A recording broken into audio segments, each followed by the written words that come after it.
Se sei alla ricerca di un modo semplice ma scenografico per decorare i bordi dei tuoi bicchieri, questo fa sicuramente al caso tuo. Seguimi!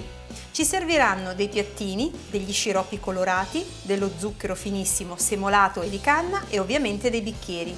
Scegliamo di che colore vogliamo che sia il bordo del nostro bicchiere e intingiamolo nello sciroppo corrispondente oppure nello sciroppo semplice se lo preferiamo bianco. Ora appoggiamo il bordo nello zucchero in modo che, grazie allo sciroppo, si attacchi e crea una bella crosticina colorata. Per ottenere un risultato perfetto, io utilizzo uno zucchero finissimo che, avendo dei cristalli molto piccoli, aderisce perfettamente al bicchiere, facendoci ottenere un effetto raffinato ed uniforme. Possiamo ottenere lo stesso risultato anche utilizzando dello zucchero di canna, sempre finissimo, per garantire lo stesso risultato. Questa volta però passerò il bordo del bicchiere nello sciroppo semplice perché mi piace il colore naturale dello zucchero di canna.